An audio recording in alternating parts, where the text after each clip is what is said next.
Welcome, everyone. So nice to see you on a Sunday. It's beautiful outside, isn't it? Oh my goodness, I love it. Well, today we're going to be presenting with Lee Wellard, and he is an herbalist, and he owns the American Herb Shop.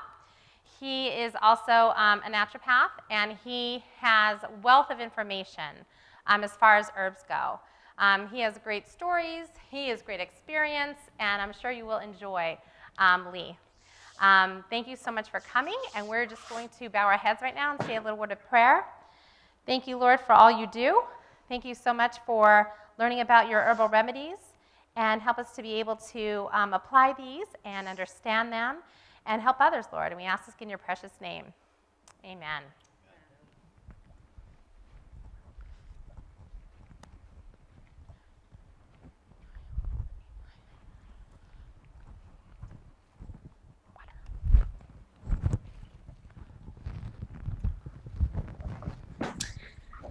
Hello, my name is Lee Wellard, and I'm a master herbalist and also a naturopath. I'm coming to you through Zoom, all the way from Maine.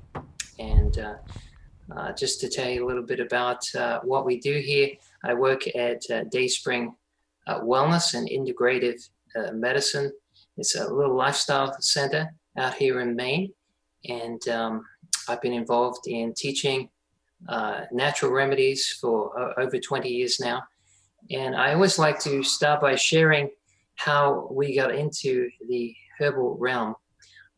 Many years ago, when I was growing up as a young man, my mother was a herbalist and I was the guinea pig. So she used to bring home all these concoctions, and I used to hold my nose and hope for the best. So that was my first introduction to herbal remedies. But as time went on, I actually got an interest in health, and later on started to get very interested in natural remedies from our own personal perspective. My wife and I, we traveled to the Philippines just after we were married nearly 20 years ago, and my wife developed a very serious case of insomnia that lasted for nearly 6 years. And she could not sleep past midnight every night for that time. And so it led us on this long search. Maybe you've also been on a long search trying to find answers for your condition. And at the time, we didn't know what was going on. We spoke to different people, different experts in the field, and no one could really tell us with clarity what was going on and how to correct that.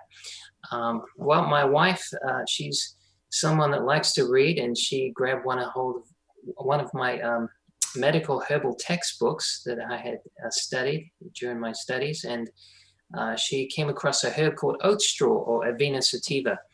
And within 3 days of taking that herb, she was back to 8 hours sleep a night.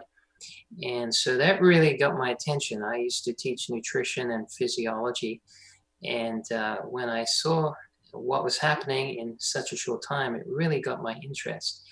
And also we had used herbs for fertility. My wife had a hormonal issue, and we couldn't have children for a number of years, and we were running out of time. That biological clock was ticking down, and so my wife decided to take a herb called Vitex, and within a couple of weeks she fell pregnant. We had our first child at the age of around 39, and we thought that was it.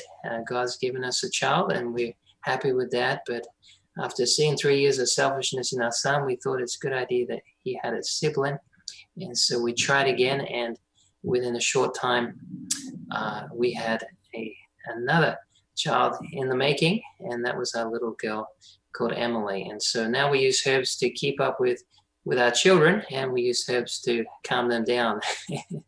So that's a little nutshell of how we got into this. It was actually through our own health challenges and personal experiences. We also had a problem with our son, who had immune problems because my wife couldn't breastfeed. She had Raynaud's syndrome of the breast, so the milk wasn't letting down. And so we tried of course, giving him the best we could, but nothing is a substitute for mother's milk. So he was getting sick quite a bit. And in fact, half of his life he was sick. And we thought there's got to be a remedy for this. And thank God we came across another herb called elderberry.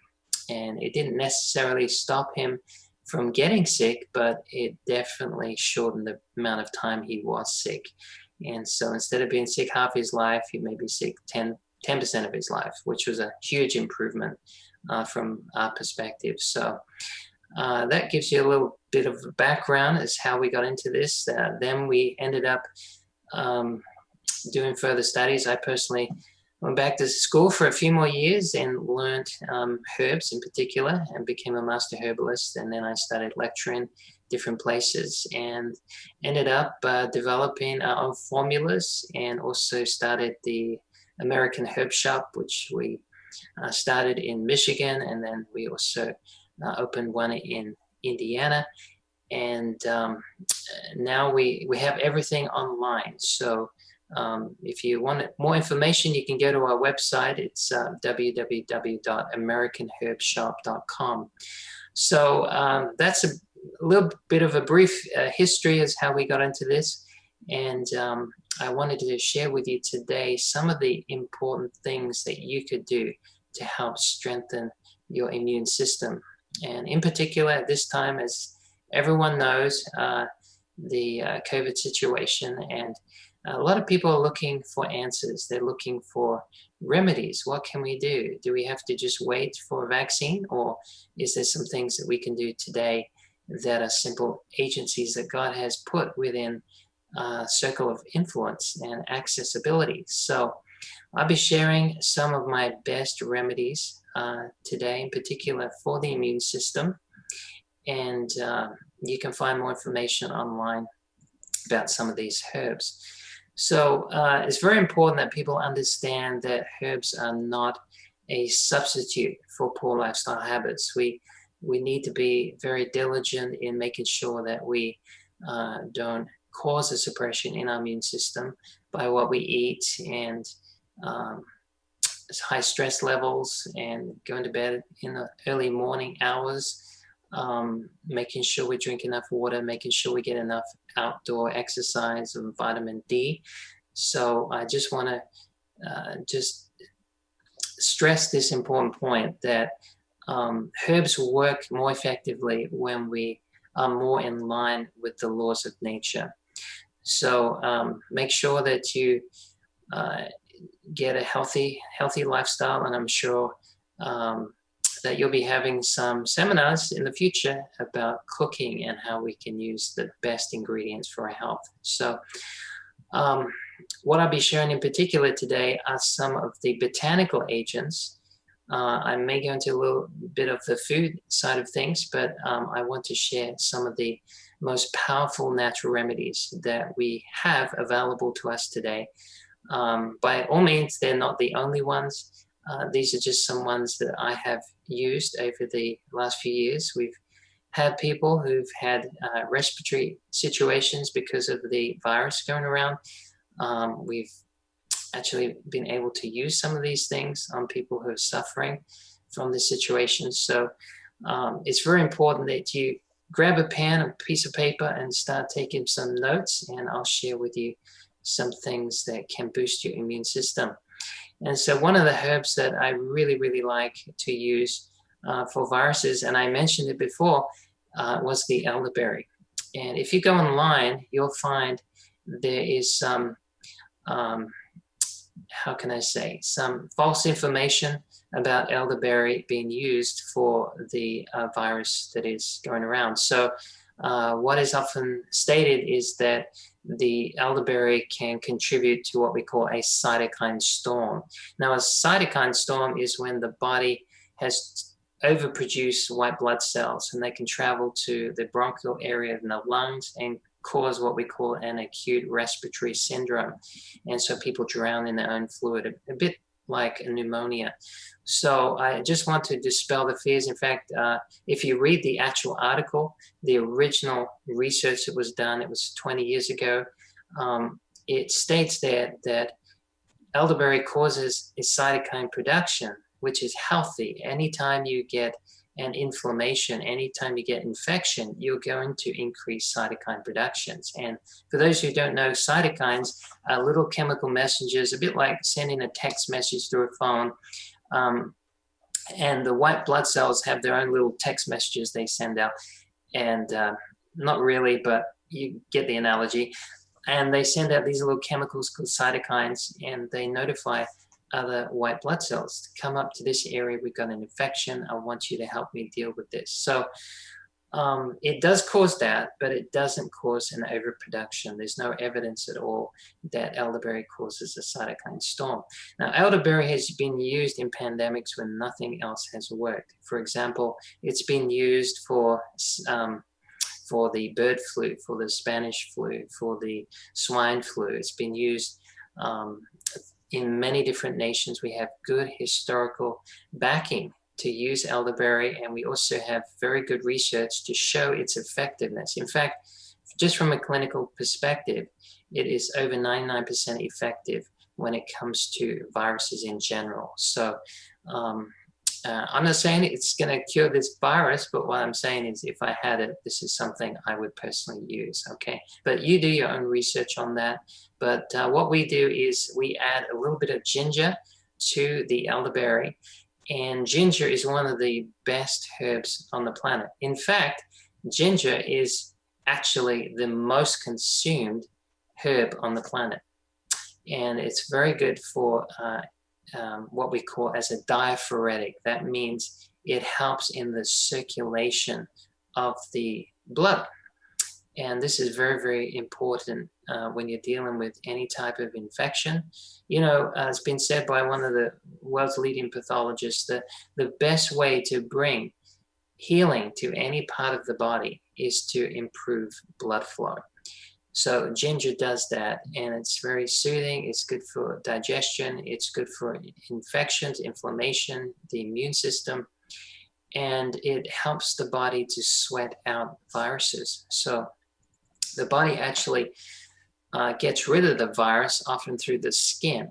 And so if you open up the pores of the skin, you improve circulation, and you take also antivirals, it's very easy for the body to eliminate. In fact, we're exposed to viruses all the time. We're exposed to bacteria all the time.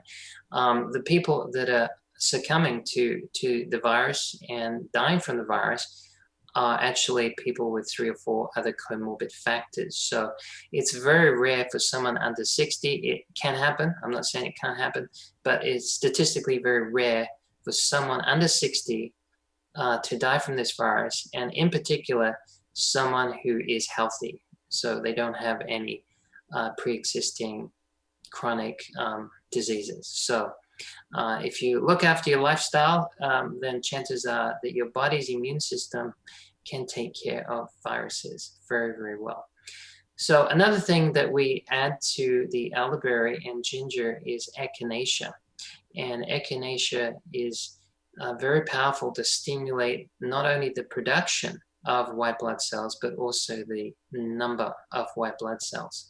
And so this can help with what we call phagocytosis. That means that the white blood cell actually surrounds the bacteria or virus and brings it into its membrane, within its membrane. And by the release of lysozymes, it explodes that bacteria or virus and it eliminates it. And so we need these phagocytes, these white blood cells that do that job. And in order to stimulate the production of those, echinacea is one of the best things to do that. And I'd like to also mention the importance of exercise. Exercise by measurement increases the white blood cell count and also increases their mobility. And one of the best forms of exercise is actually walking. And I think unless you've got some chronic arthritic condition or some other debilitating condition that puts you in a wheelchair or out of action for a while, nearly all of us can do this. So walking is always been the best exercise because it brings equal circulation to every organ of the body. It helps in the transference of waste. It helps stimulate even the production of endorphins, which actually go into the little receptors of the cell membrane and prevent viruses going into the cell. In fact, it works very similar to a merry heart. You know, the Bible says a merry heart does good like medicine. And that's so true, because when we're happy, it actually protects the cellular phospholipid membrane from being penetrated by viruses. So it's really, really important to have some joy. And even though the world's full of stress right now, God still promises us that we can have joy in the midst of tribulation. So we're really thankful for that. There's another flower. Actually, I was just going outside where we live right now, and I hope you can see this okay, but some of you may be very familiar with this. It grows wild. It's called black-eyed Susie, and it looks similar to a small echinacea flower. And in fact, it's actually related to the echinacea flower. And this even works better from an immune-enhancing perspective than echinacea, but most people don't even know it's even a medicine. So you can actually take any part of this plant and use it as a immune enhancer. You can make the leaves into a tea, also the little petals up there, and you can even take the root. Now, I pulled this out. I didn't get much root here, but they do get bigger, and you can actually make a tea out of the root. But please don't pick this unless you know what it is, okay? Because we don't want anyone poison themselves. So, but this is called black-eyed Susie, black-eyed Susie. And there's a lot of these out, very common in North America. And as I said before, it's related to the echinacea plant. A lot of immune properties there in that humble herb. Another great herb to take for the immune system is a herb called astragalus root. And astragalus root, unfortunately, we don't have actually a picture of this. We just got one in an extract here. But astragalus root is very good to take long term. Now, a lot of herbs that work on the immune system, such as echinacea, such as golden seal, which I'll come to a little later, they're not herbs that you want to take for a long period of time. Okay, so it's generally recommended not to take them for more than 6 weeks. Okay. However, astragalus root you can take more for a long-term basis. Now, when I'm sharing about these herbs and what they do, I just want you to remember that I'm giving general advice, and you really need to work with someone, maybe your physician or healthcare provider, to understand how it applies to you personally. Okay, so I don't want anyone just going out there and just grabbing things out of their garden without knowing how to use these things intelligently and safely. Now, there's over 100,000 herbs out there that have been identified. There's about 30,000 of them that have been studied, and about 10,000 of those that are deemed clinically safe. So just make sure that you understand the safety of the herb and also the effectiveness and how to use it in an intelligent way. The good news is that most of the herbs you'll find in a health food store or maybe a grocery store, in fact, are very, very safe. In fact, the last report we had from the Poison Control Center, out of 60 billion supplements consumed in the United States every year, most of which are largely herbal supplements or some type of vitamin mineral supplement, actually did not produce any deaths. Now, there have been some deaths in the past, and those have been due to using the weight loss products and energy products. And part of the reason is because the caffeine, and caffeine is added a lot to these products. And when people are trying to lose weight, often they don't eat properly. They may be in a state of malnutrition, and then they take high amounts of these things and can cause serious complications. Now, I just want to add a caution to anything that you're taking herbal-wise. It's important that we understand herb-drug interactions, okay? So if any of you have a serious condition, you don't want to just try to replace it with a herb. Okay, so if you're in a health situation where you're critical, where you've been stabilized by medication, you don't want to just pull that off and then just use a herb in its place. Okay, so I'm very careful here at the clinic that we don't put anyone in danger. So just as a general rule, you do not take a herb that's causing a similar action when you're also taking a medication that's stabilizing you in a critical situation. All right. So for example, let's say you're on lisinopril to lower your blood pressure. Well, if you take a herb, you've got now two agents trying to lower your blood pressure. If you go from too high blood pressure to too low blood pressure too quickly, you can end up having a stroke. So it's more important that you do things slowly. Don't make abrupt changes, especially when you're in a critical state. If you're on a cardiac rhythmic stabilizing medication, or you're on Caesar medication or antidepressants, things like that, you want to be extremely careful that you know what you're doing. So please see and talk to someone that can help you with the right choices. So getting back to some immune-enhancing herbs, I mentioned before about golden seal. Now, golden seal, you don't want to take more than 6 weeks. There's some research out there showing that long-term golden seal could potentially, it's very rare, but could potentially cause an increase in seizure risk. So just be careful about that. I personally don't use a lot of golden seal because not because it's not effective, but because it's so bitter. So a lot of things that are bitter are very hard to swallow. Have you noticed that? So I'm not a big fan of capsules. Now, capsules, I would equate to getting canned food for nutrition. All right. So when you go in the store, most elderly people use herbs in a capsule or a compressed pill. This is not the best way to use a herb. The best way is either using a tea or using a extract, right? Because an extract is just a very concentrated formula that's come from concentrating the plant, okay? But teas and extracts go straight in the bloodstream. So if you take a pill, if you take a compressed pill or a capsule, then the body has to break that down through hydrochloric acid.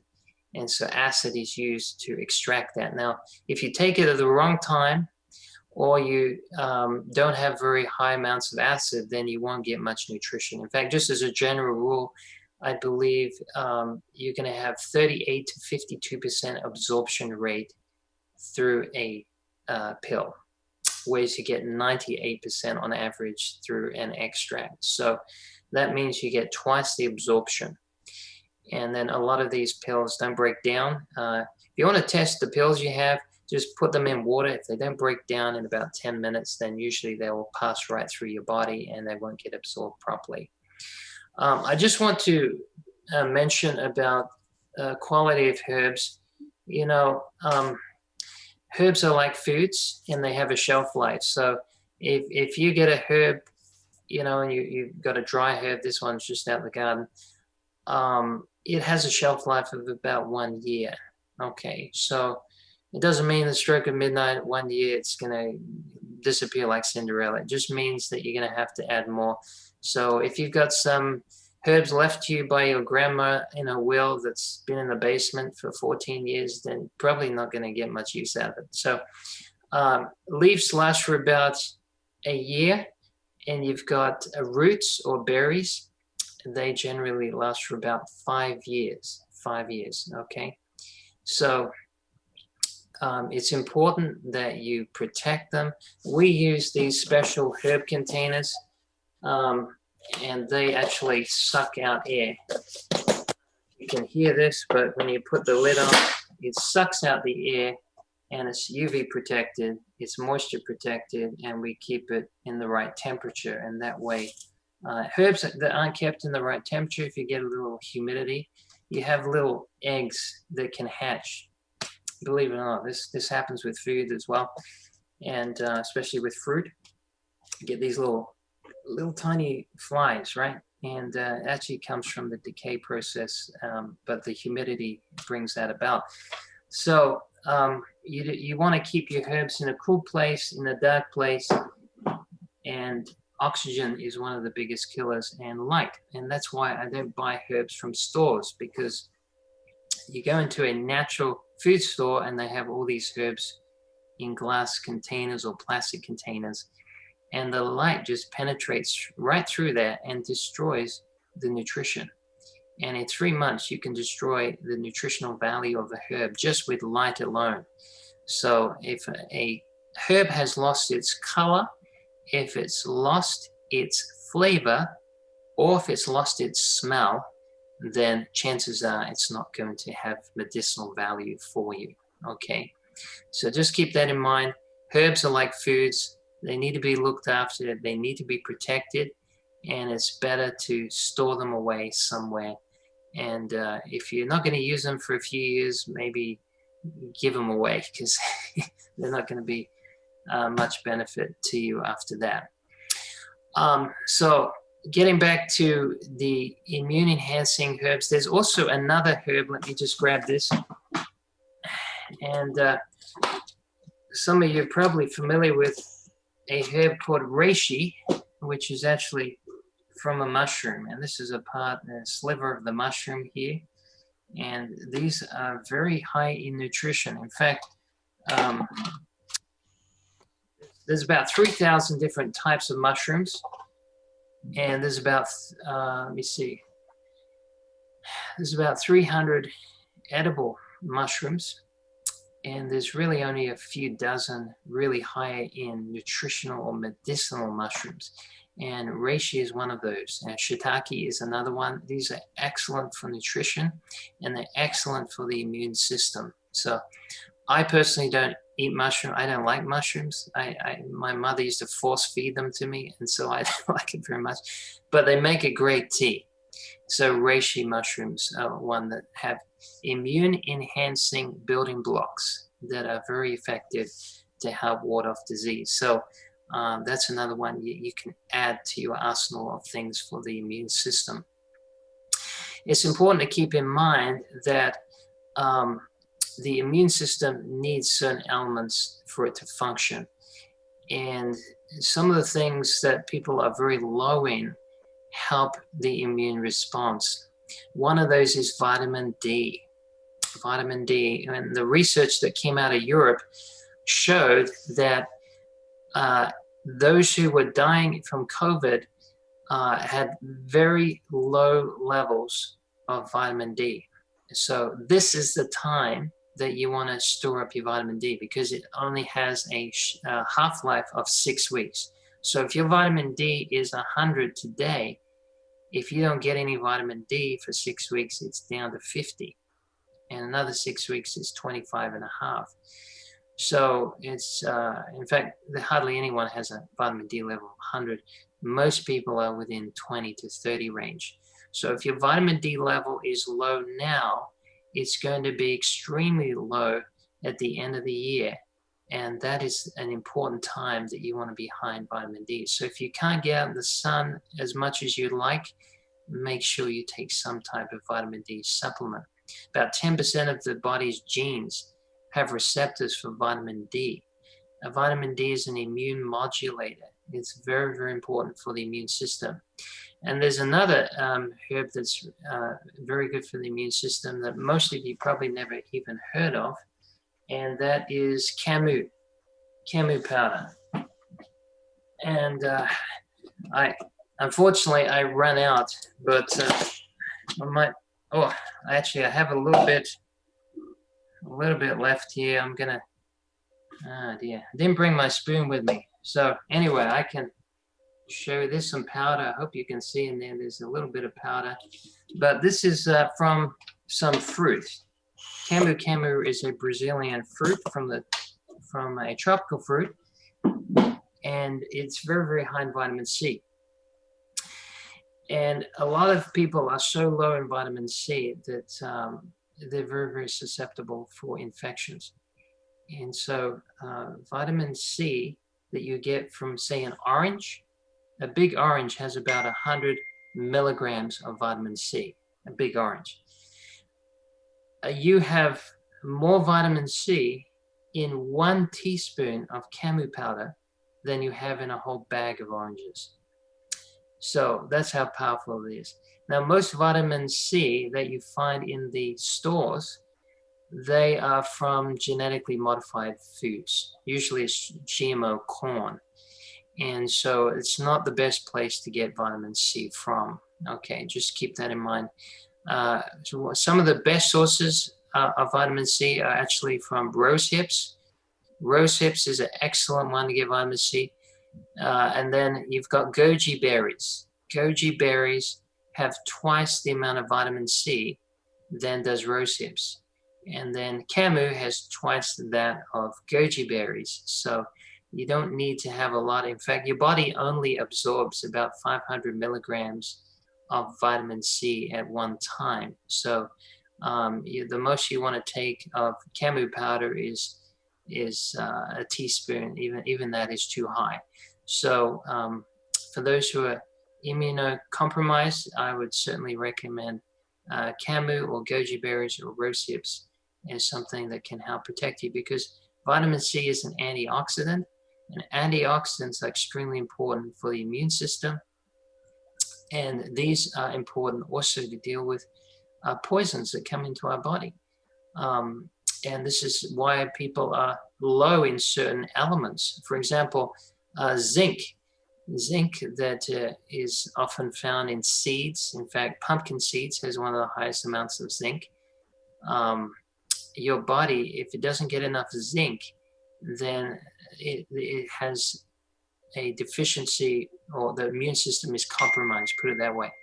So these are very important elements for helping detoxify the body and dealing with poisons in the body and strengthening the immune cells. So zinc, iodine, vitamin C, all your antioxidants are very, very important. In fact, another one that's commonly not known to be an antioxidant, but is an antioxidant, is melatonin.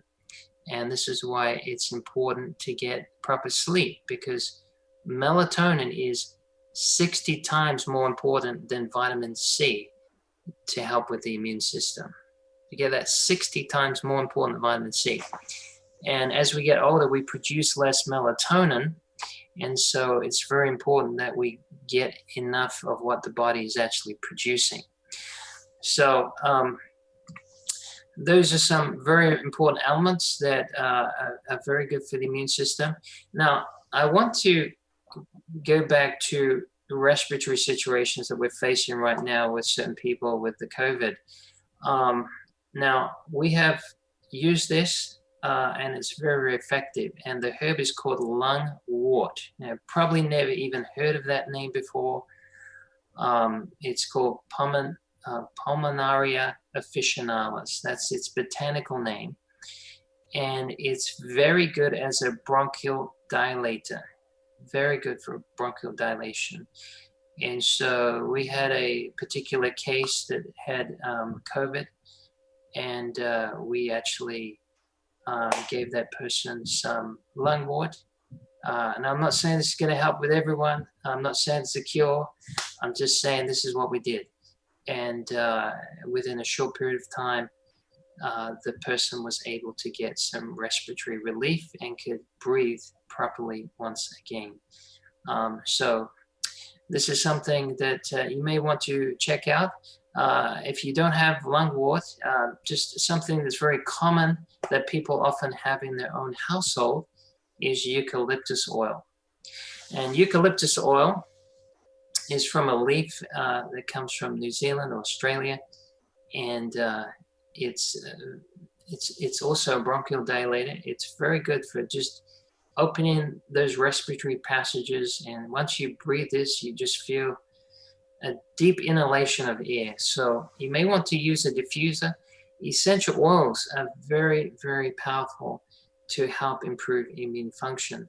And if you've got some respiratory problems, if you've got a little bit of eucalyptus oil, you may want to dilute that with a little bit of olive oil, and then you can rub that on the chest. You can also do what we call a steam inhalation, where you get a basin and pour boiling hot water in there and add a few drops of eucalyptus oil. If you haven't got eucalyptus oil, you may want to try pine is another excellent one, or cedarwood essential oil. Some people even use peppermint, and peppermint can certainly be used. It wouldn't be my first choice, but it definitely can also help with breathing. Another thing that is excellent for immune problems, and this is non-herbal, this is actually what we call hydrotherapy.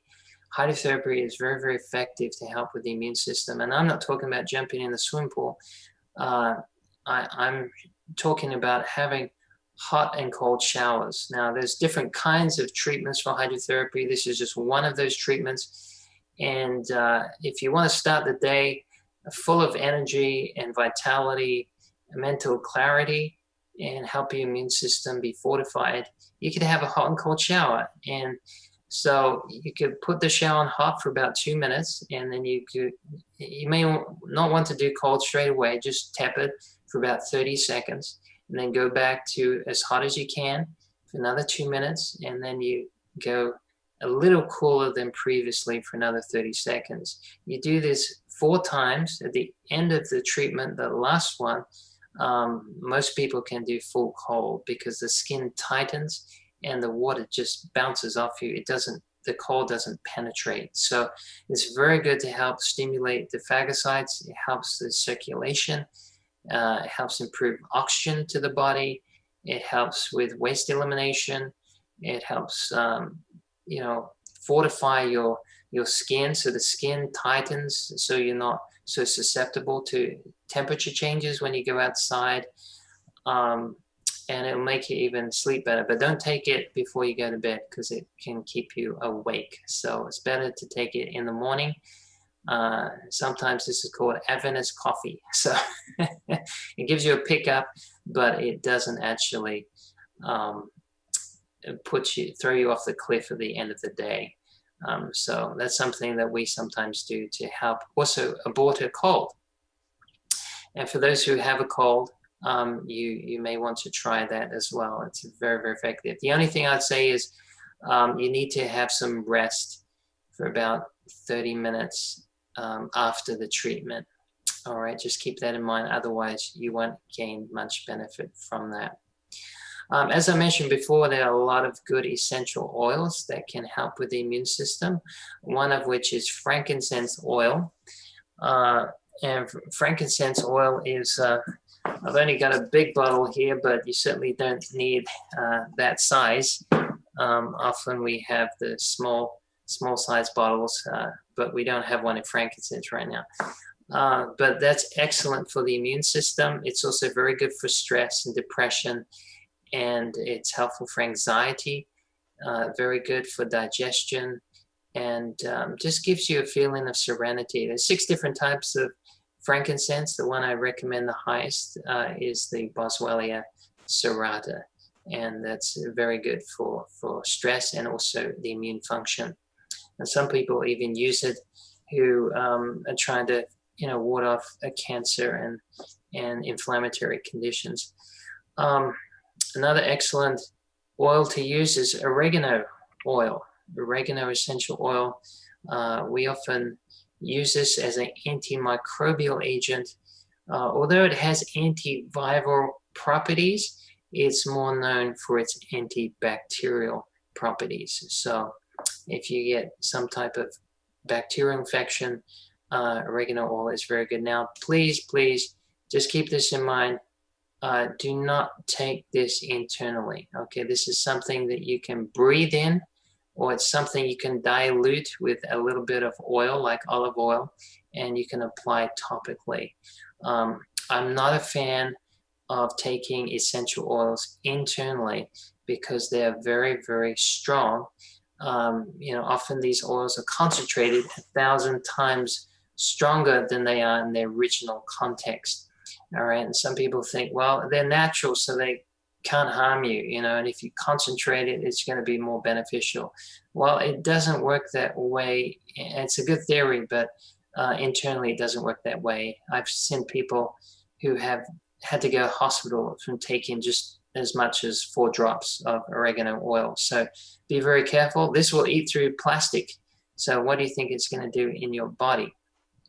So just because it is strong, it doesn't mean that it is safe for you, right? A lot of things are natural, can be harmful, right? Lead is natural, but it's very toxic.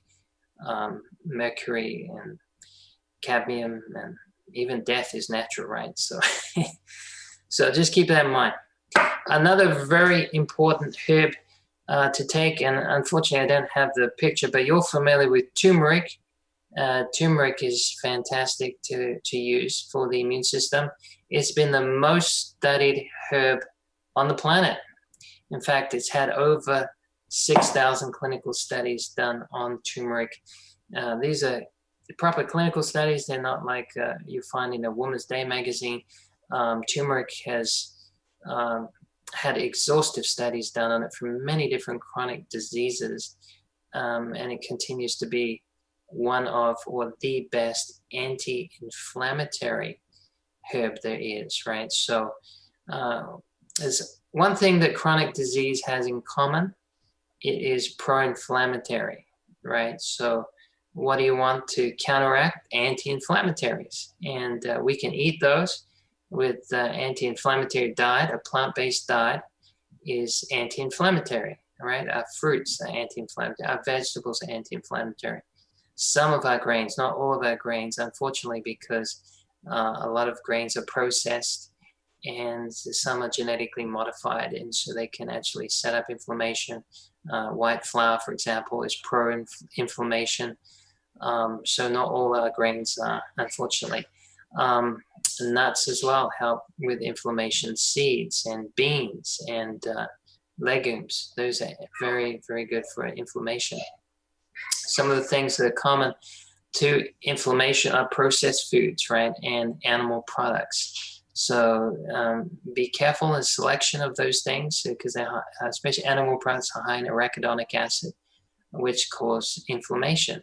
What's interesting is if you get it from a plant source, like omega-3s, the 18-chain fatty acid in the body actually can add on two extra carbons, and it can become arachidonic acid in the body, but it has an anti-inflammatory effect, whereas in an animal product, it is a pro-inflammatory effect, even though chemically it's the same. So it's very, very interesting how nature actually can spin something for our advantage or against us. So turmeric, as I said before, it's fantastic. We've used it many, I can't tell you how many, I think thousands of people we've had on turmeric, and it was our biggest seller when we had a physical store. A lot of people found it just as effective as CBD oil for pain relief and for arthritis and anything with itis on the end. So it's extremely important to take, and you can take it as a powder. The only thing is the powders are often high in lead, unfortunately. They don't spray lead on the turmeric. It's just it has an affinity for it in the soil. And so over 99% of powder that you get from the store has lead, and it can accumulate in the fatty tissues of the body over time. So you don't want to take turmeric in a powder from the store over a long period of time. It can be dangerous. I'm not saying it's going to be a problem short term, but it just increases the risk over time. So one of the ways around that is to take an extract, because as an extract, you don't pull out the lead. The lead gets trapped in the tissue, so it's not actually part of the formula. And plus, it's more concentrated, and it's a lot easier to take, and it'll be in your bloodstream in a very short amount of time. So you don't need to add black pepper to turmeric to make it more successful. The studies that have been done on that show that's effective for curcumin, which is a derivative of turmeric. So it's an isolate. So you don't need that. If you take all the plant together, the way that God designed things to be, then you actually have better absorption, right? So there's a reason why God, in His wisdom, puts things together in a package. Now, anytime man tries to separate and pull things apart and tinker with chemistry, he has no clue sometimes what he's doing. It may seem to have a good effect, but it can create imbalances as well. So the bottom line is take turmeric in the whole form, and you can also add that to a juice, or you can, we use glycerites, we don't use alcohol, and I'm very strong believer in non-alcoholic preparations, and so we just use vegetable glycerin, and that's either as a soy derivative, non-GMO, or palm, or coconut is another one that is commonly used. So it makes it sweet, but it's not sugar. So that's just something that you may want to try. Even our turmeric, people keep raving how nice it is to taste because it's sweet. And it's very hard for people to just take turmeric straight. So I mentioned before about using bitter herbs.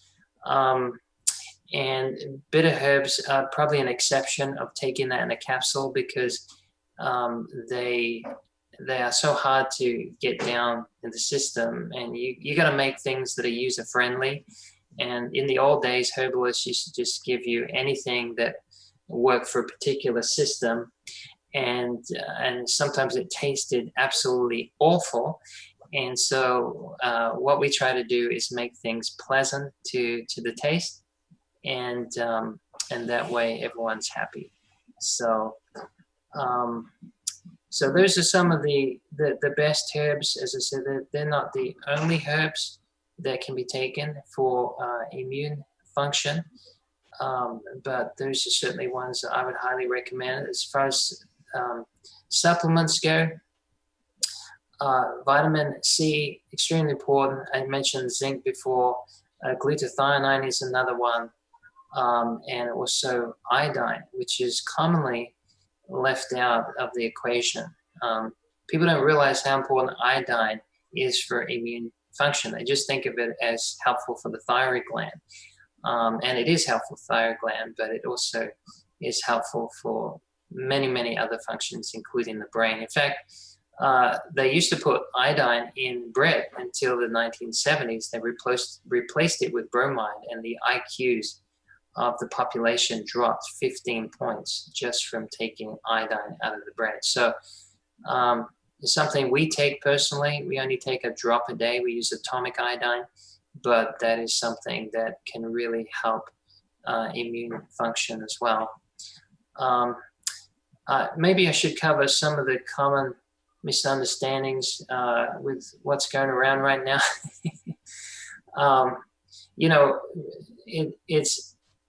It's very important that we don't exercise fear, all right?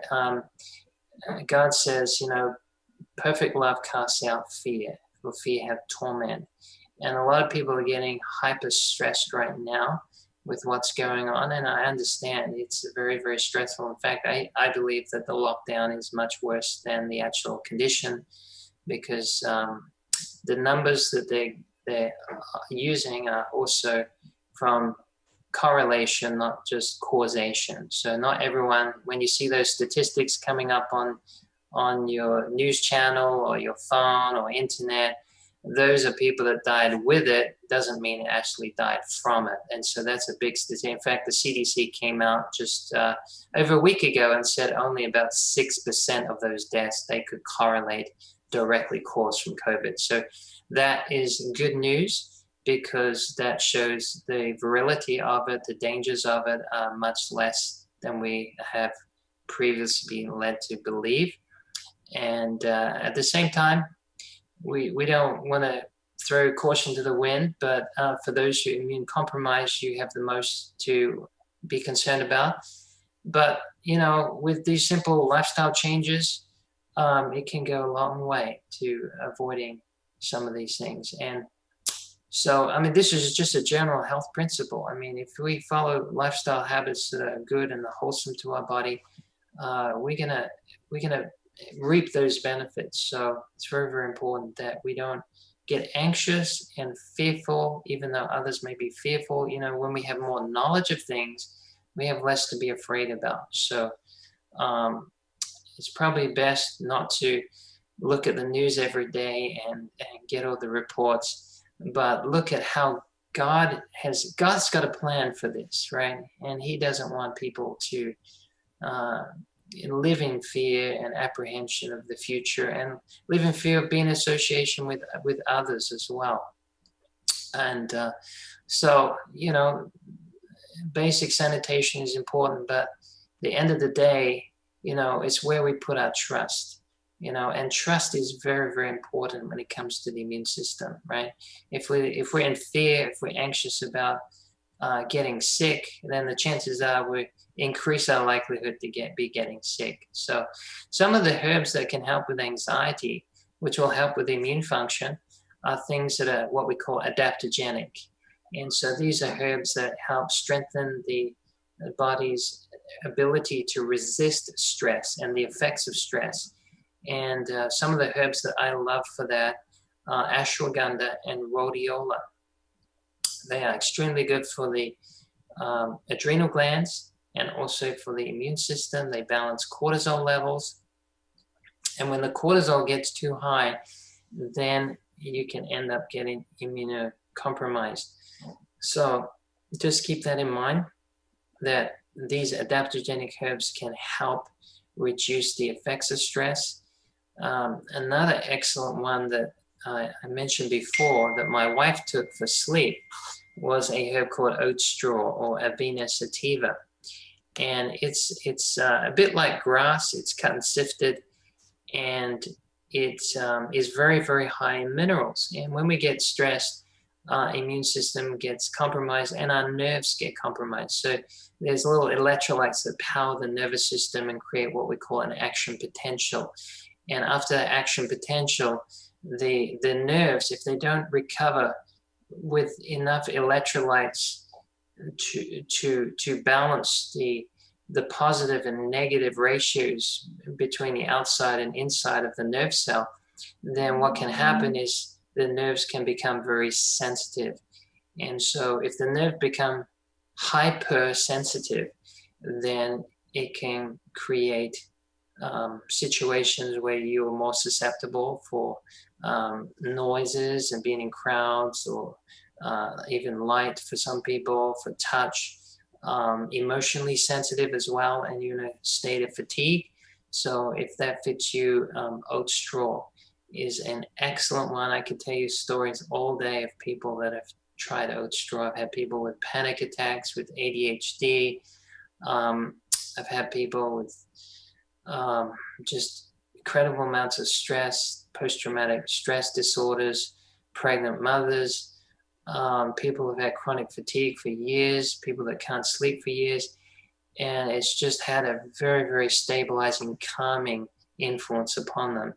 And this is what we call a nervine, or a nerve feeder, right? It's a nerve tonic, and it helps empower the nerves. It helps to feed them so the nerves can relax. And if the nerves can rest, then you can rest, right? And so God has given us these beautiful herbs to help us. They illustrate, in a way, they illustrate his nature, his character, right? He wants to bring us to a place of rest and peace. And it says he leads his sheep by green pastures. And when sheep don't have green pastures, they get stressed. And so if there's enough minerals in the grass, the sheep can lie down and relax. And so the oat straw is very high in those minerals that power the nerves. And then in turn, that can help offset the stress response, which decreases the immune function. So that's really, really important.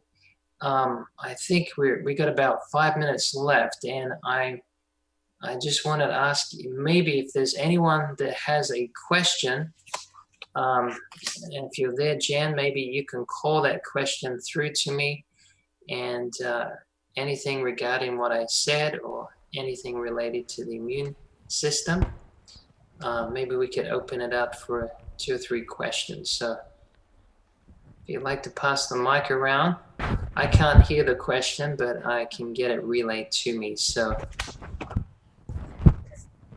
we'll leave some time for those who are listening to ask the questions. Real quick, okay? Give me 1 second. And you can even type the question in through the chat box. If you want. Okay, we got a question. Hello. Hi, Lee. We have a question here named Gail. Yes. What's the question? You hear people are getting colds and they load up on vitamin C tablets. They'll take 2 or 3,000.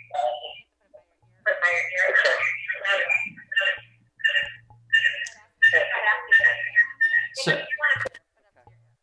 Okay, that way we won't get feedback. Okay, I have it on my ear, that way we won't get feedback. We hear about people that when they get a cold, they say, I'm going to load up on vitamin C. And they take 2,000 milligrams of vitamin C a day. And according to what you're saying, your body can only absorb about 500 of it. So that's just a waste. Is that correct? correct, yes. That's a good question, and I'll cover it through the computer here so everyone can hear. Thank you for that question, Phil. So hopefully you heard that. So if your body can only absorb so much vitamin C, some people take 2,000 or 3,000 milligrams, and does the body just get rid of that? The short answer is yes, it does get rid of that. It is a waste to take too much more than you can take. And if you're taking 2,000 milligrams or more, it can actually affect what we call phagocytosis. So it actually has a restrictive capacity upon the phagocytes, the white blood cells, to do their job properly. So it's better to just take a small amount that the body can use, maybe 200 to 500 milligrams, and that way, you will give the body enough of what it needs without giving too much excess. Remember, you can take anything in excess. It could be too much water, it could be too much exercise, too much vitamin D. So everything has a balance that is good for the body. Thank you for that question. And if we take maybe one more question, if there's one on the floor. Oh.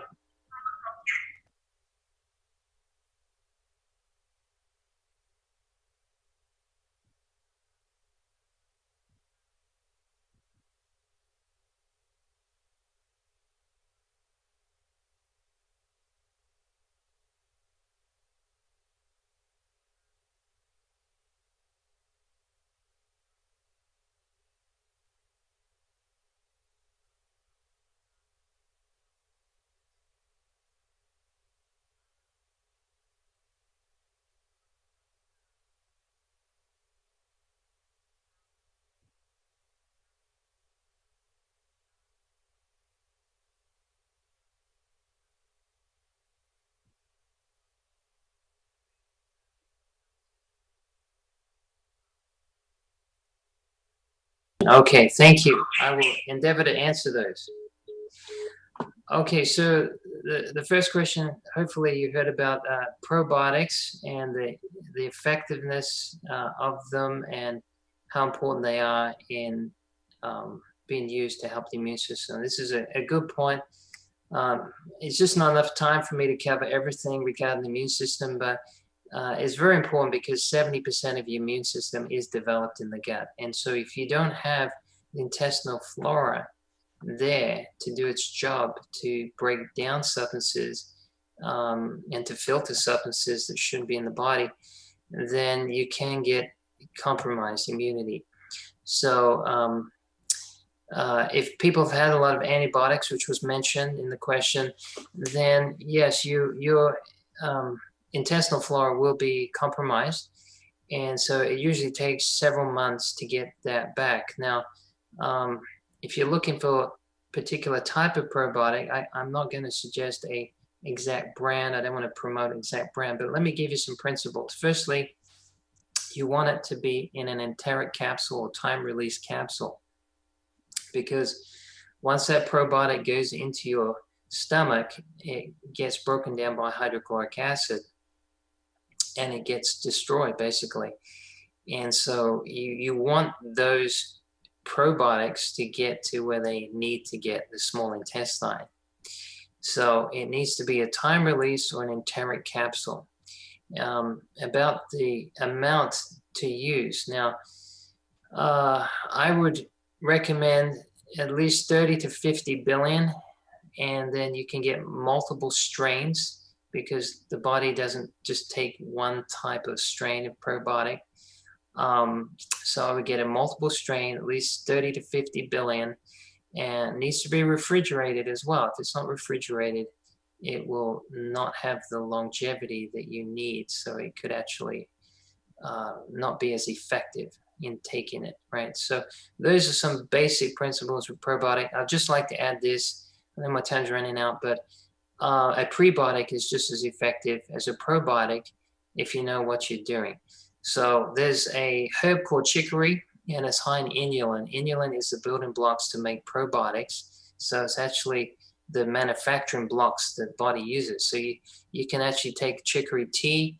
There's some nice roasted chicory coffees out there that are really helpful for your body, very good for digestion.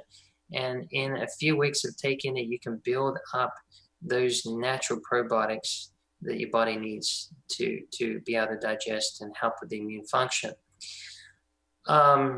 The second question, let me see here. The second question,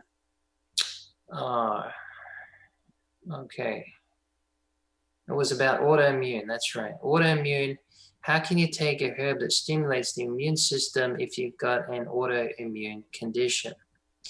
Okay, well, this is a very, very good question. Now, it seems like nature is going against itself, right? So you want to have a good immune system, but if you use things that stimulate the immune system, it can cause an autoimmune reaction. Well, most autoimmune reactions, because we compromise the immune system through increased stress or things that we do to our diet. Those are the two biggest causes that I see. Now, there are other causes to that. We can have chemicals in the body that shouldn't be there that cause autoimmune conditions. You have genetics that play a part as well. But if you keep your body's inflammatory response low, you can still stimulate the immune system even if you have an autoimmune disease, right? So, for example, elderberry is not recommended usually for people with autoimmune diseases like lupus. But I've never seen someone with lupus who has a good lifestyle and made some changes and taken elderberry have a reaction. So you want to make sure that you keep the inflammation down, because the inflammation is what's often causing the autoimmune response. And so if you get to the original cause of the problem, you can still take immune-enhancing herbs. It's just that oftentimes people are perpetuating it through lifestyle habits, and then that makes it harder. And that's why I said in the original preface to this talk that if you have good lifestyle habits, herbs will actually work better for you. So thank you for that question. That was a very good question.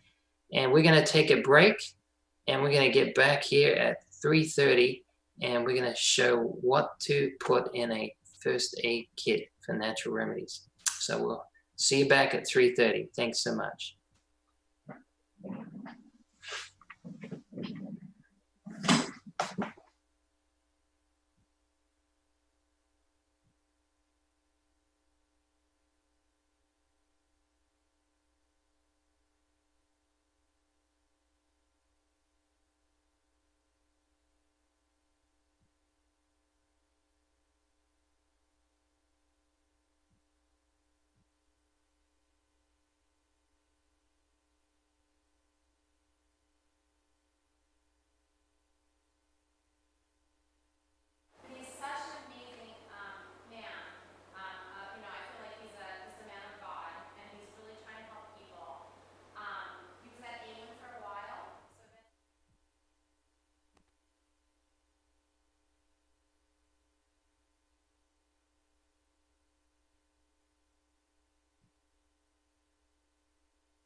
7. So Fern, you won not a fern, but you got an aloe plant. So it's right up here if you want to come grab it. That would be great. So here we go. Lee's probably, I'm not sure how long this is going to be, if it's going to be 45 minutes or an hour. Again, if you have like the 1 or 2 questions, try to remember those we'll call him afterwards. But thank you so much for coming, and I believe he is going to start. So here we go. Make sure.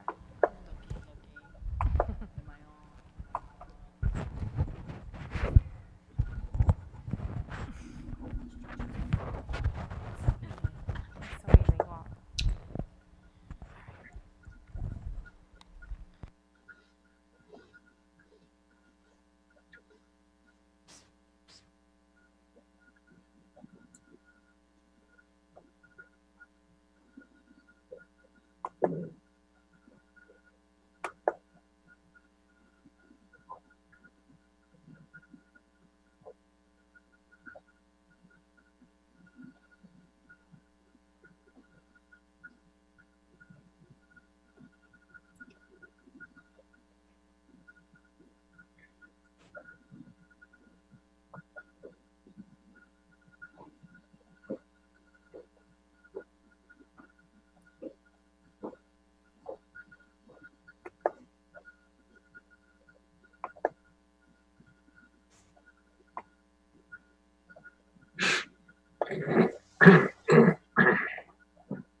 Okay, welcome back, and we're going to be doing a part 2 section here on what to acquire and use for emergency in natural remedies. So I have my own first aid kit, and I'll bring it up. It's pretty heavy, but that's it there. And we've got quite a lot of stuff in here, but I won't bring everything out of it, but I will say this, that I don't think you could be over-prepared for an emergency. So I'm going to be sharing with you some of the most powerful and effective things that you can have on hand. And I'll just start by sharing probably 2 of the best things that I would recommend for you to have on hand that you could use in very critical situations, when in this emergency situation and you don't know what else to do. And I'll share with you how you can use this. Now, I have some cayenne extract here. Now, in an emergency, you don't want to use the powder. You want to have a liquid. And even paramedics are using cayenne now. And you can use this for someone who's having a heart attack or a stroke or internal hemorrhaging. And cayenne pepper can cauterize blood vessels in less than 60 seconds. So if someone's having an internal injury, you can put this under their tongue. And if it were me, I would use a larger amount than normal. It's very strong. Now, you may wonder what cayenne you could use. I would use 60 to 120,000 international heat units. So if it's too low, it won't get the desired effect. If it's too high, it can cause a little bit of damage. So this is, you don't want to use ghost peppers. You don't want to use Carolina Reapers. About 2 million heat units, all right? So in cases of a stroke, heart attack, or internal hemorrhaging, this is one of the best things to have on hand. I know a gentleman who was clinically dead for 30 minutes. 30 minutes, his heart had stopped. And his wife administered cayenne pepper, and he came fully back to normal. It took a while. It didn't happen overnight, but the doctors were absolutely astounded. Now, of course, there's only so long you can stay dead, but you only got a window of time. But what people don't realize is when the heart stops, there's still a recoil action of the blood vessels. And if you can accelerate the blood flow, even though the heart is stopped, of course, you want to get that. Now, I'm not using this in as a, let's say, a substitute for calling 911, all right? Because, you want to call emergency, but you've only got 6 minutes if someone's having a heart attack, 8 at the very most, before someone is brain dead or dead. So, why not have something on hand that you can use? So cayenne pepper is excellent, will stimulate tremendous amounts of circulation. It can help the blood flow around clots because it's an excellent vasodilator. And as I said before, you can cauterize blood vessels. Now, it doesn't actually cause blood vessels to burn if they're healthy. It causes them to be burned if they're ruptured. And that's a beautiful thing that God has made with the cayenne, because it will actually burn the ends of those damaged blood vessels. And so cayenne pepper extract, remember that should be first on your list of emergency medicine. Another thing I would like to mention here is about clay. And there's different types of clay. I won't take this out of the packet, but it's bentonite clay. You can also get green clay, or French clay is another name for it. But clay is a powerful remedy. It works very similar to charcoal. And I'll talk a little bit about charcoal as well for a remedy. But this is something that can relieve a lot of inflammatory situations. Clay works better than charcoal externally, and charcoal works better than clay internally. Now, clay has an electrical charge. It chemically adsorbs, very similar to charcoal. In fact, if you put some clay powder in a bowl, like aluminum bowl, it's so strong it will pull some of the aluminum out of the bowl into the clay. And if you mix the clay with water and you put it on your face, it feels like you got a vacuum cleaner on there, because it's very astringent, and it will like tighten. It will tighten. Some of the best cosmetics in the world are actually clay based, and in fact French clay is probably the best one for cosmetics, because it's got a smaller pore to it, and it can get in the skin and clean the skin a lot easier. But this is great to use for people who have inflammatory situations. So there's 2 types of bentonite clay, by the way. One is calcium, one is sodium. You can't take both of those internally. Now, you can take bentonite clay internally in small amounts. I would recommend. Now, this is, please don't anyone just take for what I say and run with this without doing research and using common sense, because if you take clay by itself, it can be very, very constipating. So I don't recommend taking clay internally, especially over more than several days at the very, very most. And I don't see much need to take clay internally. There are some things that can work very well, like diverticulitis. Clay can help clean out those pockets. A lot of elderly people have this problem, but if you don't take enough hydration with the clay, you're going to have some serious problems. And this is the same with charcoal as well. So be careful about using clay and charcoal unless you really know what you're doing. But they are very powerful. Jesus used clay to heal a blind man.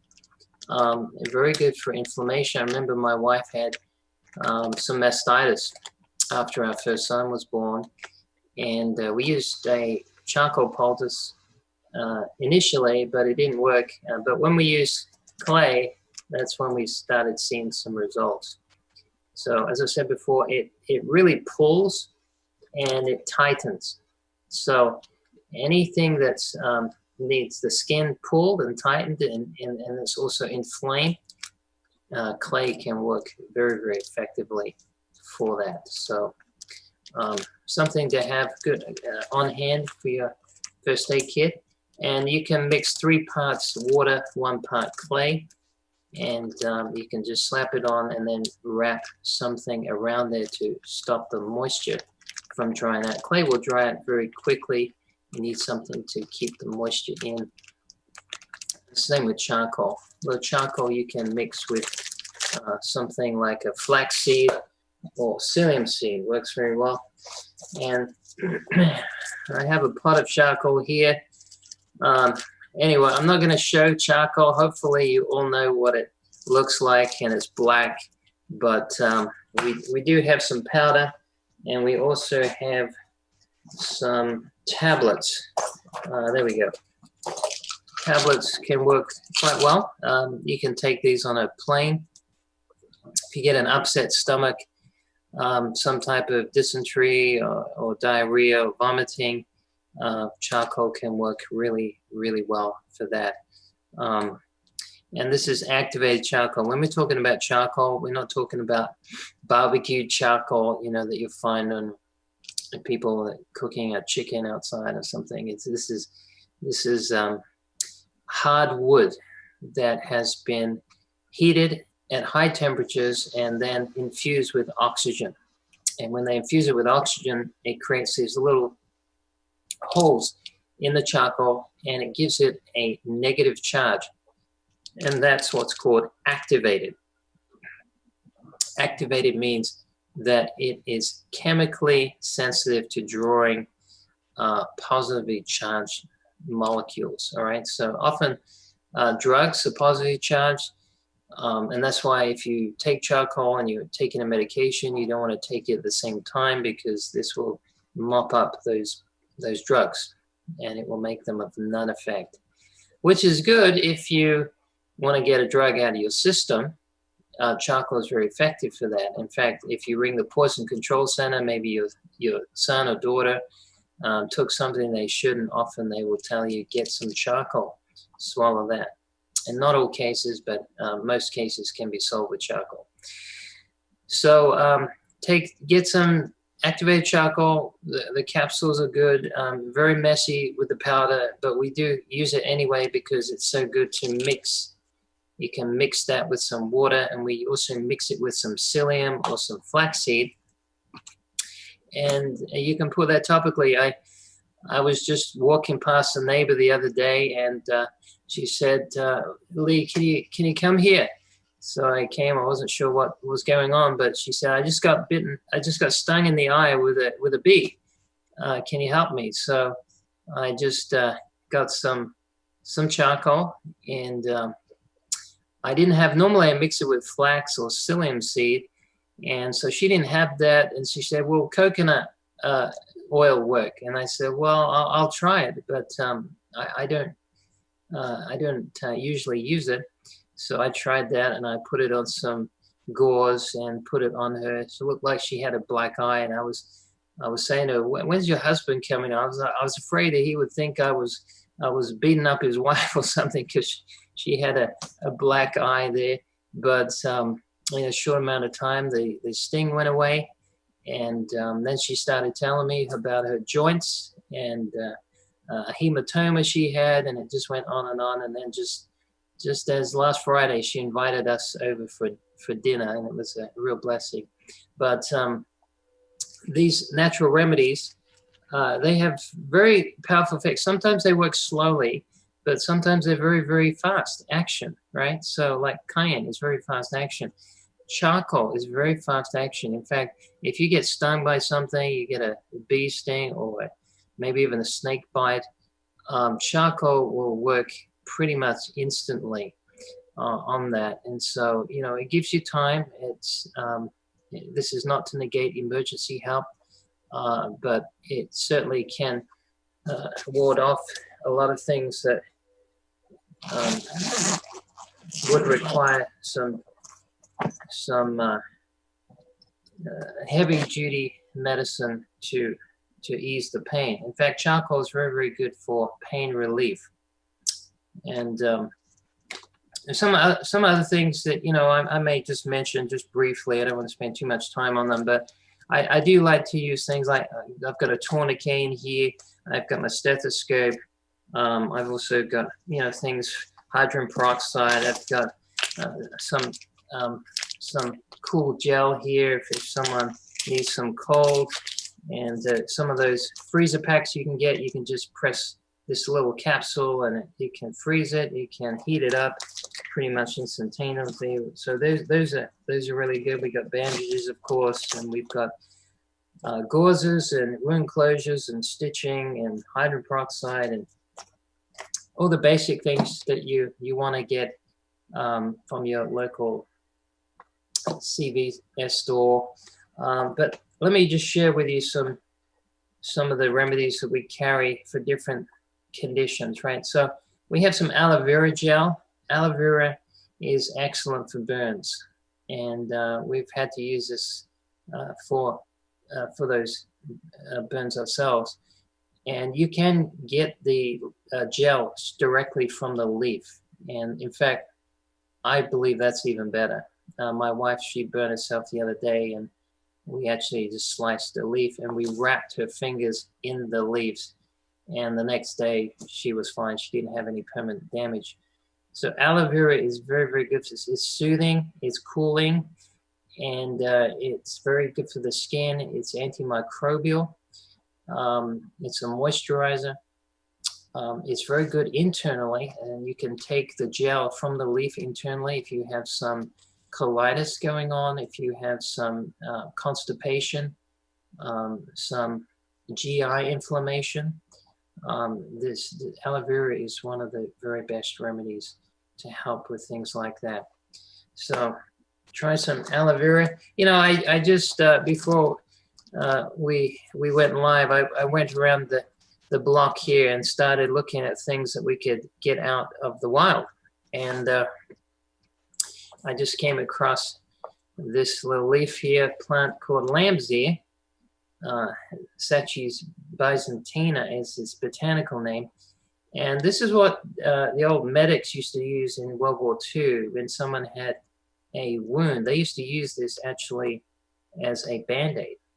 And it soaks up a lot of blood, in fact. You can just macerate this and put it over the wound, and it will cause the blood to clot very quickly, and it will act as a natural Band-Aid. And you can just wrap this on with a little bit of a tape or cellophane, and that will provide also antimicrobial benefits to the area, and it also help with healing to that wound. So this is called lamb's ear. You may want to look at getting some of this. It may even grow in your own backyard. All right.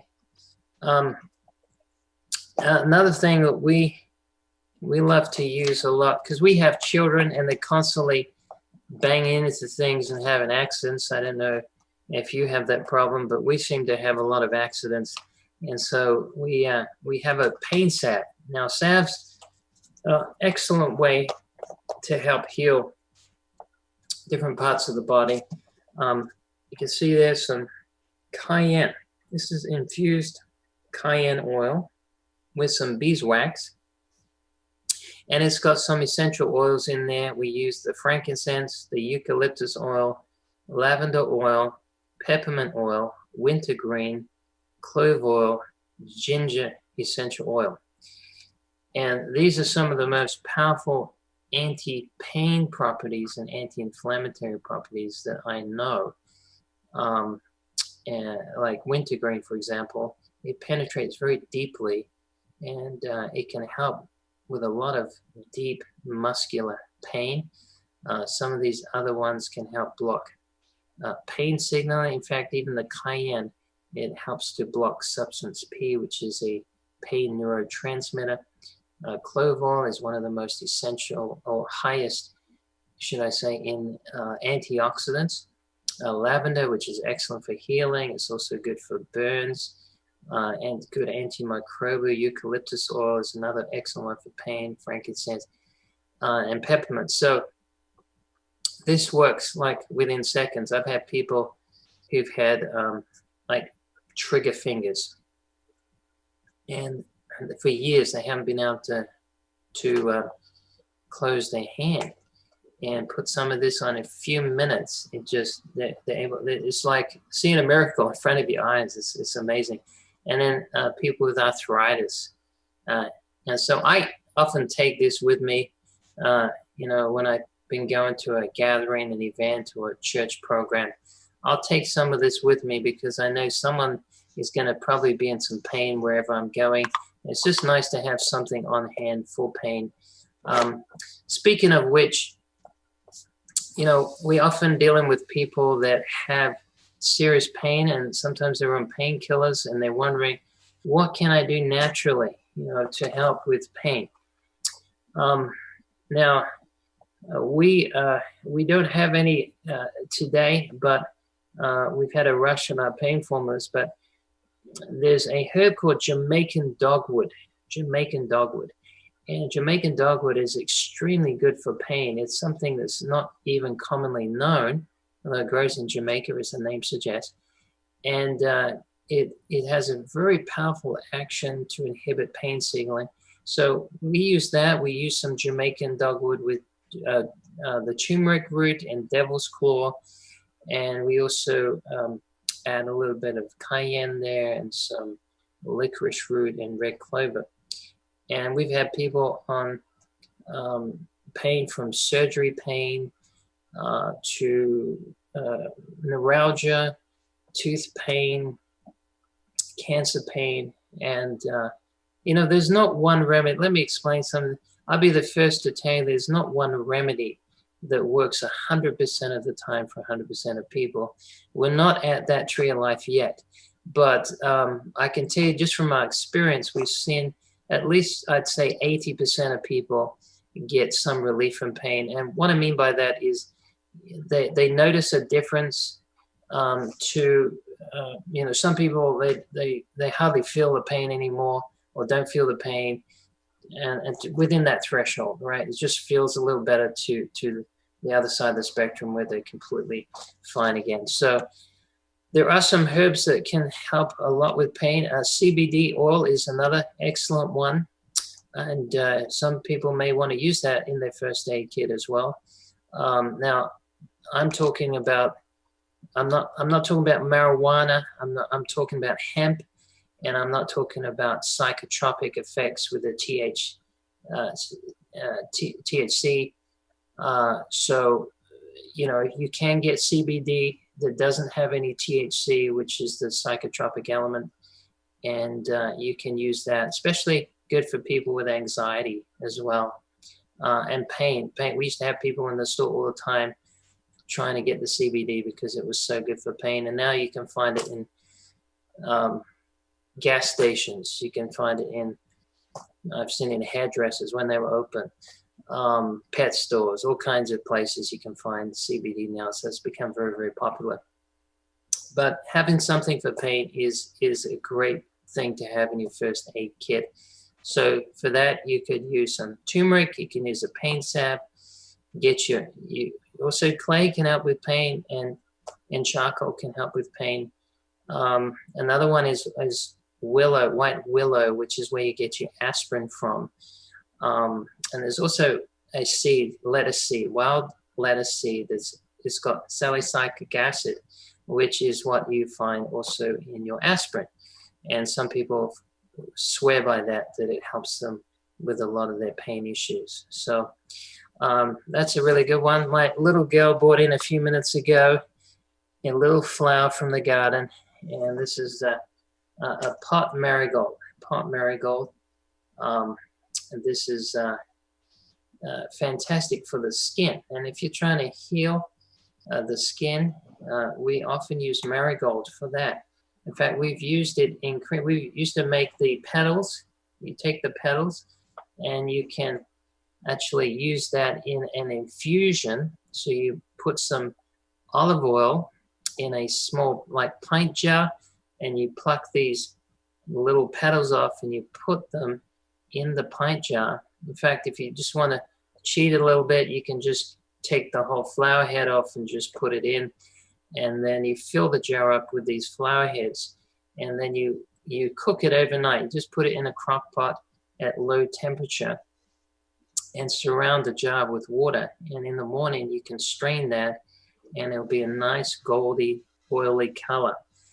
And then you can use that for many skin conditions. You can use it for we've used this for poison ivy. We've used it for burns and infections, eczema, psoriasis.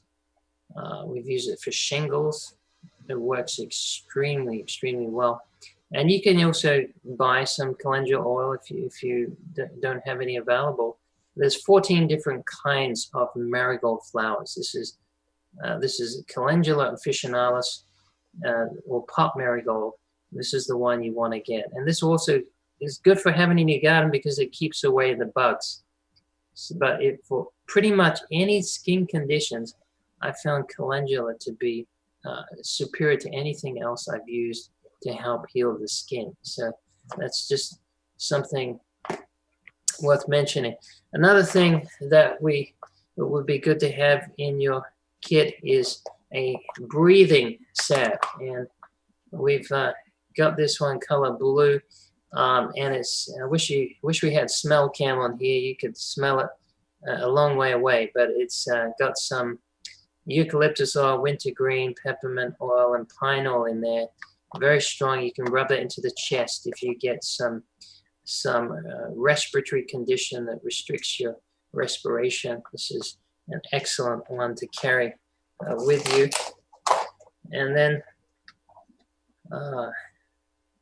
okay, I mentioned before we had the aloe vera gel, but we also have aloe vera cream, and this is with the DMSO, which helps penetrate very deeply, and we've used this also for various skin conditions, and it's very good for pain as well.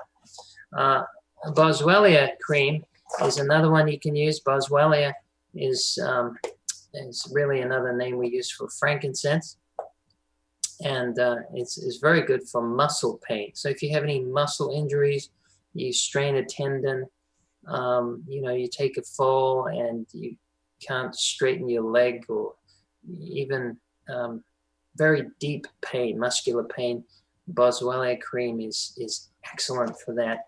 So you may want to take some of that with you. Right. This may sound a little strange, but we have a snorkel here, and this is not for the holidays. A friend of mine told me about this. He had a situation where his wife got severely burned from a steam pressure cooker.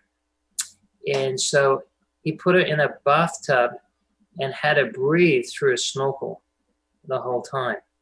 And so she actually survived. Her skin was fine, but this is something that you can use also for hydrotherapy if you've got some type of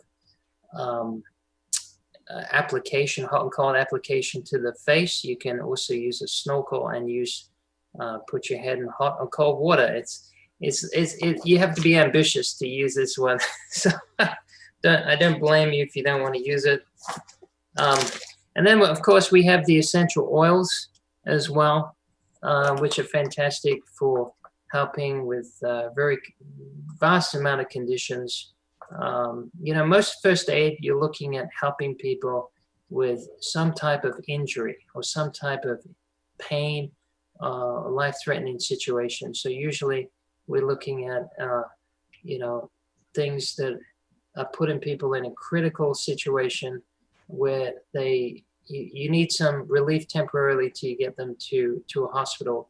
Now, clove oil can be used effectively for neuralgia. Now, I tried this out once myself, And I must admit, it didn't take all the pain away, but I had to get a dental job one time. And I asked the dentist, would you mind if I use some clove oil instead of a painkiller? And he said, sure, that's fine. But I could tell he was uncomfortable for me to use it. But I just wanted to know how good it was. So I put a little cotton, a tip in the clove oil and put it directly on the nerve where they were going to drill. I must tell you, it didn't take all the pain away. It was uncomfortable, but it got me through. But I don't do that at home, okay? But if you have some nerve pain and you don't want to, you have some tooth pain, let's just say you're not at the dentist's office, but you have some, when you bite and you feel that sharp nerve pain, you may be headed for a root canal, and this could help temporarily, at least, help with that pain relief. All right, so you want to try that. Lavender is a very good oil to have, especially for people that have a lot of anxiety and also can't sleep. Now, I didn't mention this before, but there are 400 different types of lavender. And often people used to come in our store and get lavender for sleep. And I used to tell them that, you're probably not taking the right lavender. The most common lavender that's sold is a cheap lavender called spike lavender or lavandin. And lavandin, it doesn't have the phytochemistry that helps support you for sleep, whereas the Lavandula augustifolia does. So this is one I highly recommend for sleep and also nervous anxiety. So when someone's in a situation where they've had some trauma, it's helpful to have something on hand that can help alleviate some of their anxiety, right? So, and let me just share this with you that,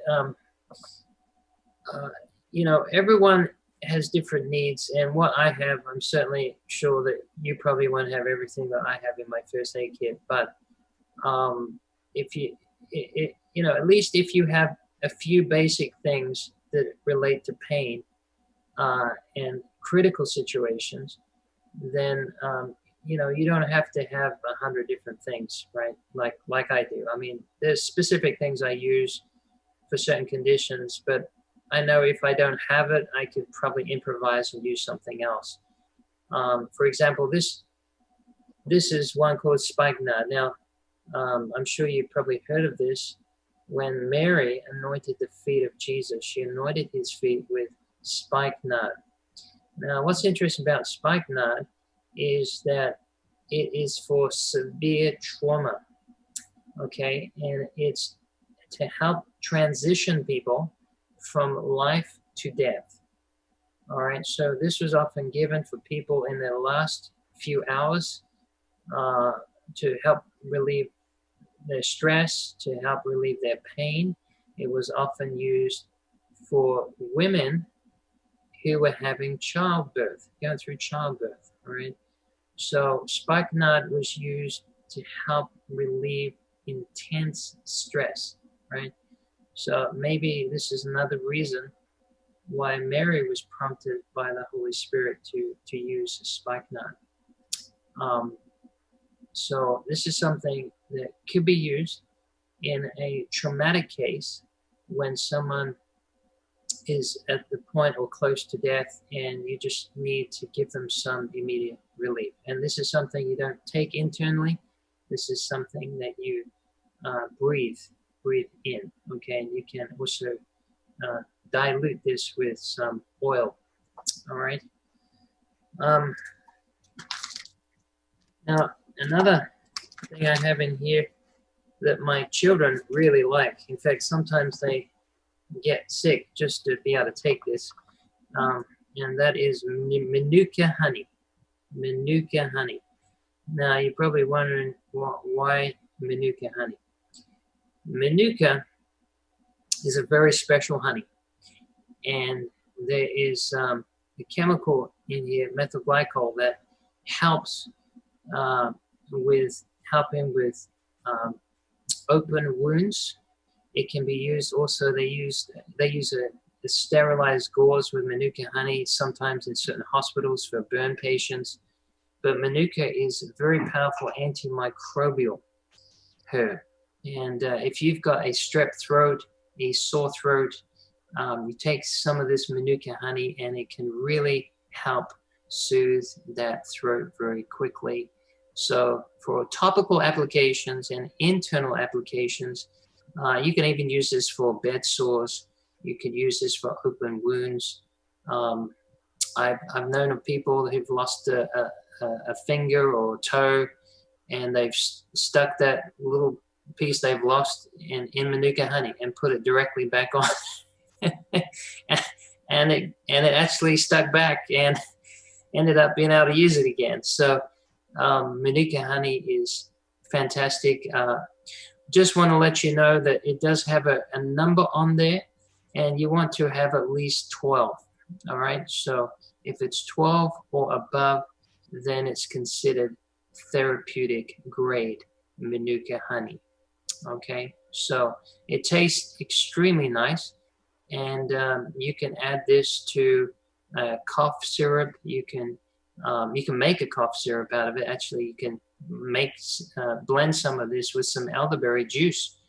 If someone's getting a cold or viral infection, this would be a great one to take with that. So, all right.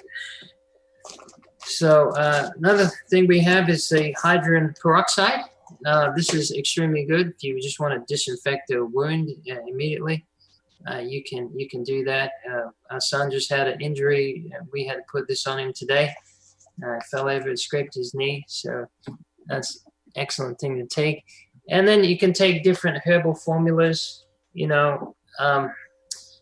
for stress, anxiety, pain. As I mentioned before, turmeric is another good one to take. And then for anxiety, I would recommend some oat straw. Kava root is another one that often helps people with anxiety and also insomnia. When there's a lot of people, when there's a lot of problems sleeping due to anxiety, Kava root is one of the best ones I know to help with that. Some people may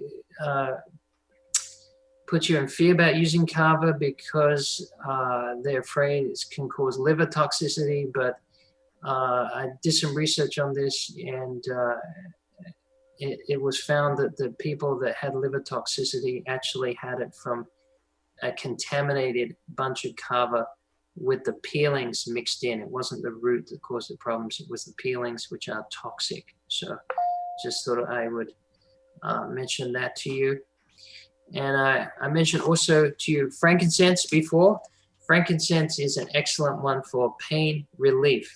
We had a lady in serious pain with her back, and we just put one drop of frankincense oil under her nose, and literally within seconds the pain went away. We've had people who've taken it for anxiety, for just mental stress. It works very, very effective. It's very good for the immune system.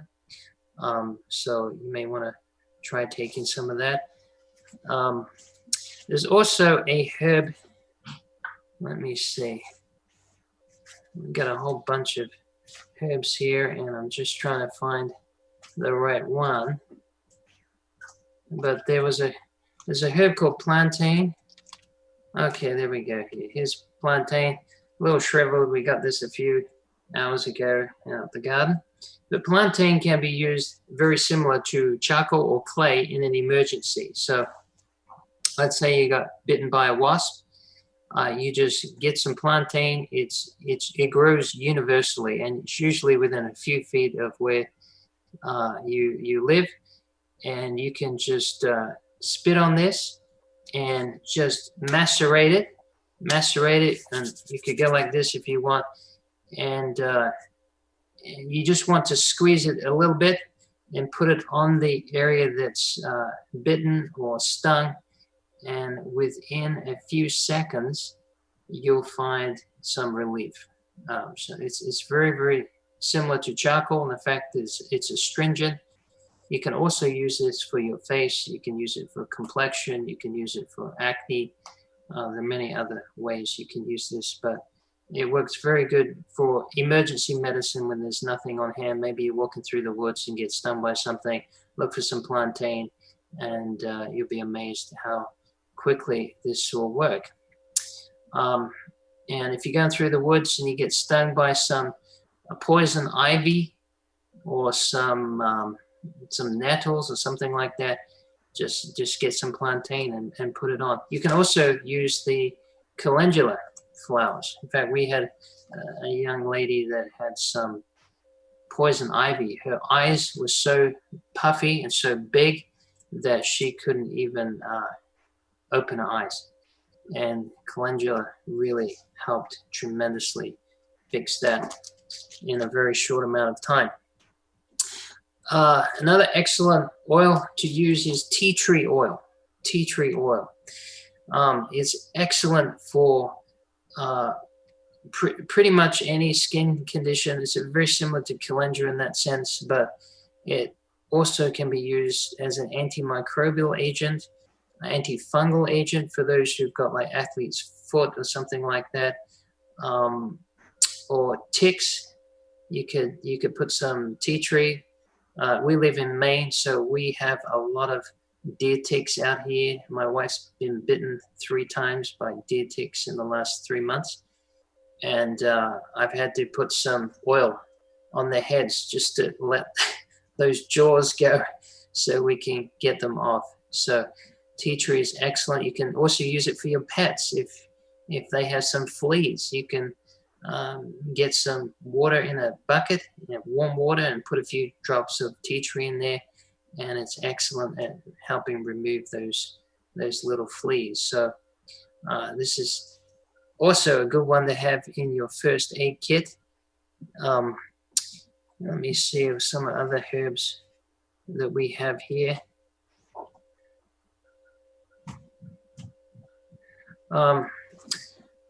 This is lemon balm.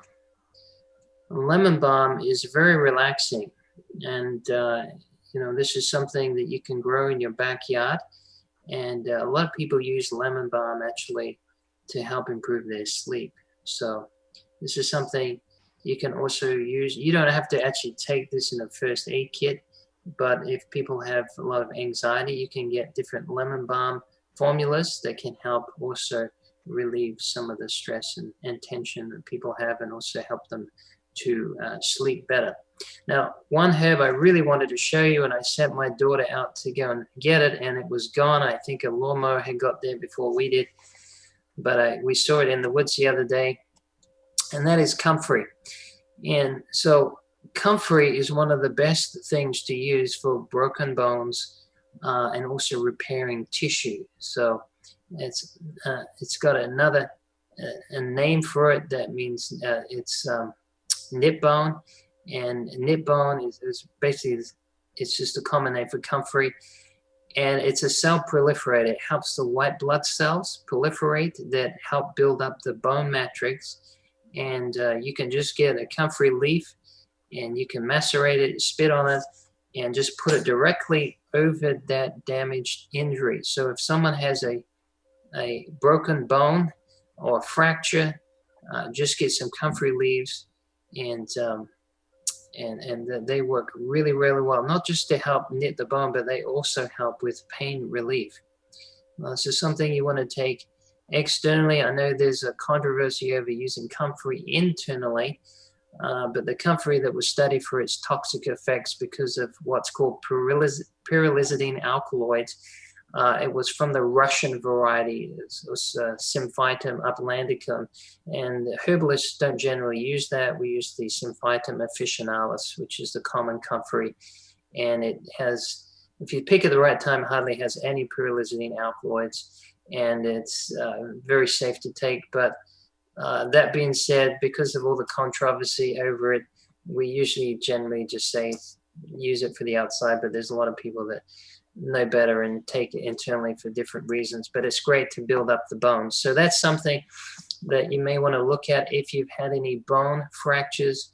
It's pretty hard to find commonly. It's not something that you would just stumble across in the woods that's everywhere. So it would be a good idea to get it as a cream or some type of topical salve. That would be helpful to have that you could take around if in fact that did happen. Just keep in mind also that that the sooner you can apply treatments to someone, the faster the results.